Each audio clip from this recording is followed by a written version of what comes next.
Tamil cinema உலகில் மிகவும் பெயர் பெற்றவர் இசையமைப்பாளர், பாராளுமன்ற உறுப்பினர், நாடாளுமன்ற உறுப்பினர் திரு இளையராஜா ஐயா அவர்கள்.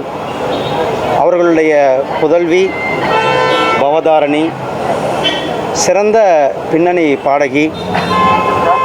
அவர் 2000 தேசிய அவார்டு கூட சிறந்த பின்னணி பாடகிக்கான பாரதி படத்தில் மயில் போல பொண்ணுன்ற இந்த பாடலுக்கு தேசிய நேஷ்னல் அவார்டு வாங்கிய தமிழகத்திற்கு பெருமை சேர்த்த ஒரு சிறந்த பாடகி.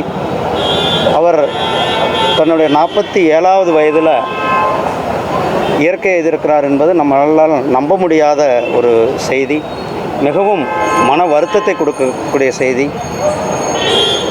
அண்ணா அவர்களை இழந்து வாடும் அவர்கள் குடும்பத்தினருக்கு என்னுடைய ஆழ்ந்த இரங்கலை பதிவு செய்தவுடன் அவருடைய ஆத்மா சாந்தி அடைய எல்லாம் அல்ல இறைவனை வேண்டிக் கொள்கிறேன். அவருடைய இழப்பு தமிழ் சினிமாவுக்கும் அவர்களுடைய குடும்பத்திற்குமே ஒரு பேரிழப்பாக இருக்கிறது. இந்த இழப்பில் அவருடைய அவர்களுடைய குடும்பத்தினர் அனைவருக்குமே எங்களுடைய ஆழ்ந்த இரங்கலை பதிவு செய்து கொள்கிறேன். பாதகம் செய்பவரை கண்டால் நாம் பயங்கொள்ளலாகாது பாப்பா, மோதி மிதித்து விடு பாப்பா, அவர் முகத்தில் உமிழ்ந்து விடு பாப்பா.